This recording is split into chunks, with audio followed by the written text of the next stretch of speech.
hi, greetings. So I was not supposed to film anything in this new house. You can see here, nothing about my room is set up. I have my IKEA Alex things all over the place. I have like bags, you can't even see because my desk is here. Okay, I'm a winner. I don't know how to start this video. So basically today was going to be such a normal day. It's currently Saturday at 7:17 in the evening. And this has been the strangest day of my life. Like, I decided to go shopping. I woke up this morning, I worked out, like I lived my life, I responded to emails, and I decided to vlog myself, like doing a little bit of a follow me around sort of adventure today, going shopping and stuff like that. So I left home around 3 p.m. In case you did not already know, this is a story time. There is so much to this that I don't even know where to start. I guess I'll just start at the email, which is probably the title of this video. I decided to run to Starbucks. I tweeted my drink out the other day, my drink of choice right now, but it's a venti pumpkin spice latte, 3 pumps of pumpkin spice instead of 6 because I don't have a huge sweet tooth, an extra shot of espresso and coconut milk, and it's crack. I love it. But I was basically ordering that, and while I was in line, I was checking my emails because that's usually what I do 9 times out of 10 is I respond to comments, I check emails. YouTube is my job. It's my life, it is my home, and so I'm constantly doing things for that. So it was just normal, and it is a Saturday, so I didn't think there would be anything new, but there was. Now, Tana made a video not that long ago, I guess, where this guy named Jim had sent her an email where basically he wanted to book a fetish session with her.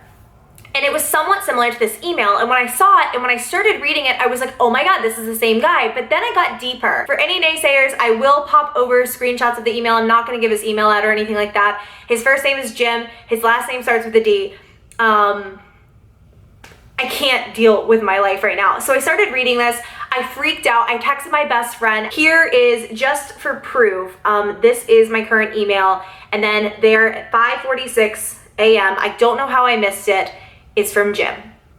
And he sent it to an email, I'll get into that, okay. Greetings, Loey. I am Jim, 50, single from Austin.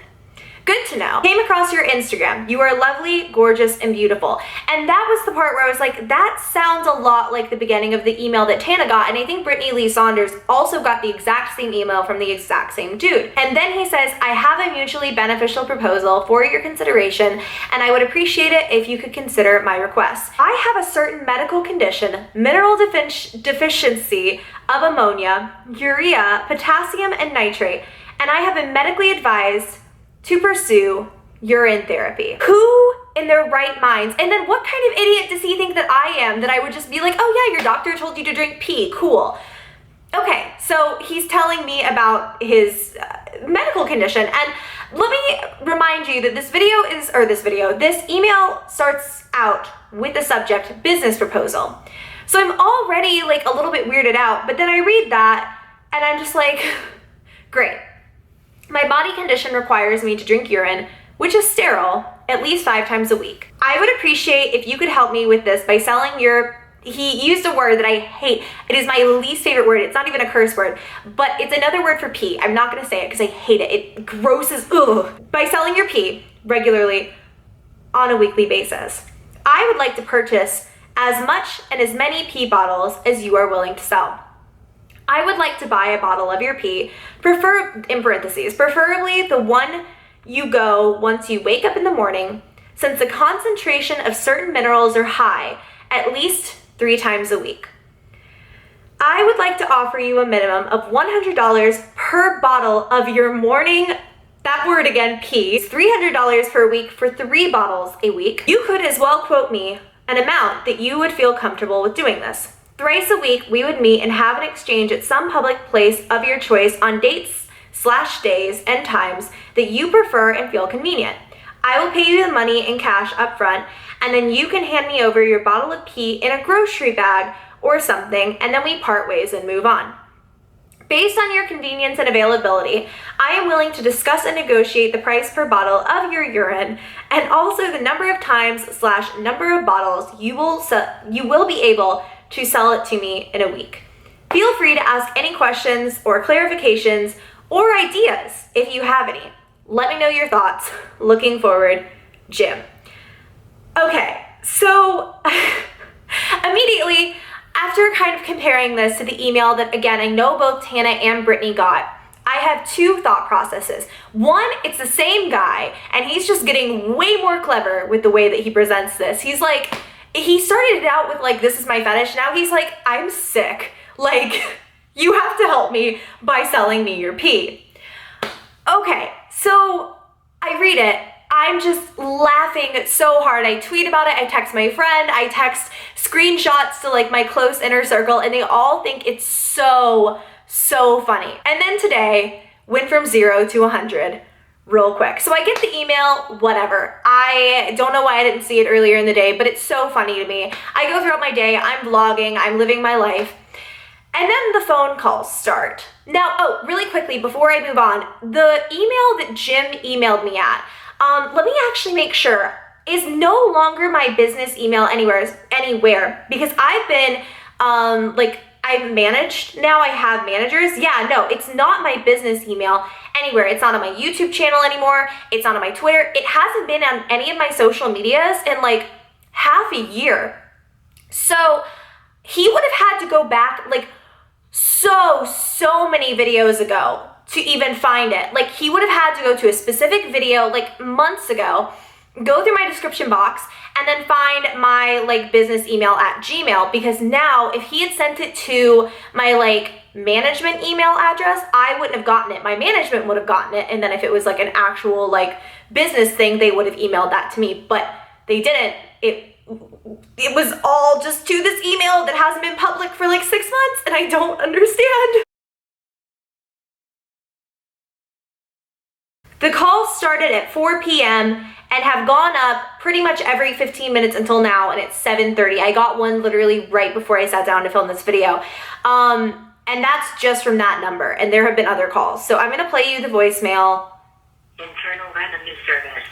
The reason of this call is to inform you that IRS is filing a lawsuit against you.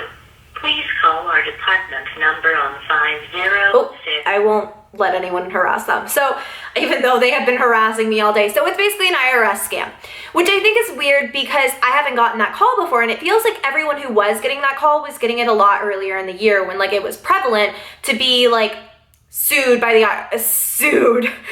IRS when like tax season was around. So I mean, obviously I've been ignoring it all day. I've been letting it go to voicemail because like there's nothing I can say to the scammers to get them to back off. I have been receiving these calls. I mean, it hasn't been like on the dot, but I would say roughly every 15 minutes to like every half hour from the IRS scammers. Every single time they left a voicemail, my inbox was flooded. But then I started getting calls from an unknown number, and I don't answer unknown number calls. And I kind of assumed, because it started after the IRS calls had started, that it was the same people trying to get my attention, trying to scam me. I don't answer unknown number calls ever. So unknown number calls start, and they're not leaving voicemails or anything, but at one point I accidentally answered one of the unknown number calls. And when I realized I had answered it, it was basically like I meant to press ignore. I had my phone in my hand. By the way, this totally drained my phone battery, which comes into play in a completely different story. Like I cannot fit both of these stories into this video. It is too much.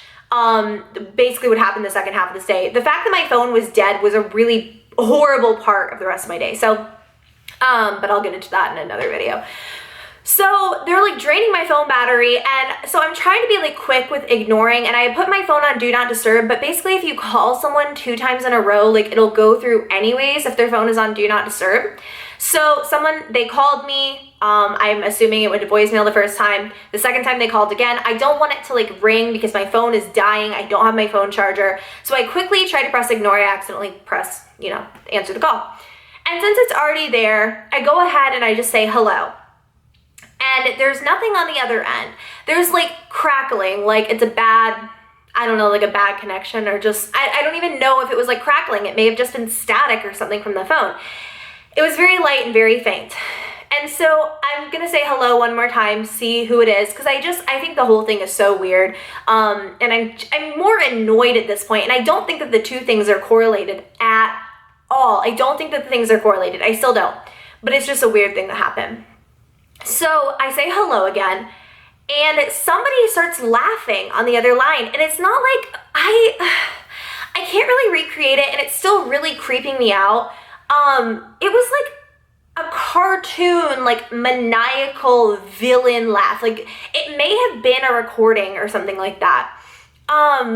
But maybe it was like the same people, and like they finally got me, and then they started laughing, and they were just creepy AF. So they start laughing, and I'm like in the middle of Old Navy shopping, and someone is just like maniacally laughing into my ear. I quickly like hang up my phone, and then the calls have still come. Like the unknown number calls have been coming. The calls like from the IRS scammer people have been coming. So I don't think it's correlated. I just think it's weird. Like this has been a weird day. And then something completely different happened when I went to the grocery store, but this video is already so long, so I'm not gonna like keep you guys going with it. That will be my next story time video. So weird, and this was completely like in real life. Like I'm still freaked out. I still don't really know what to do about it. So I love you guys so much. Thanks for listening to this story time. Jim, if you're out there, I'm not gonna sell you my pee buddy, but good try. And if there are any follow-up emails at all, I will do another story time because I just think it's too weird. So either let me know what you guys think. I kind of think it's the same guy, and he's just getting more clever with his emails. And for like the IRS, like the phone call thing, because again, I don't think that they're correlated. That would just be way too far of a stretch. Let me know if you guys think like the person who was laughing when I answered the unknown number call was just like the IRS scammer people, and I was just freaked out. Because I think that makes the most sense, but it just like, it was so exaggerated and creepy, and like, I just don't know how to explain any of this. So I hope you guys enjoyed this video. I hope you found it helpful. I'm sorry I don't really have a conclusion to either of these stories. Today has been so weird. I'm gonna literally change clothes and film another story time video on what just happened to me, and that will be my next video. So I love you guys. I will talk to you later. Have a great day. You guys are my favorites. Send help. All right, I love you. Bye.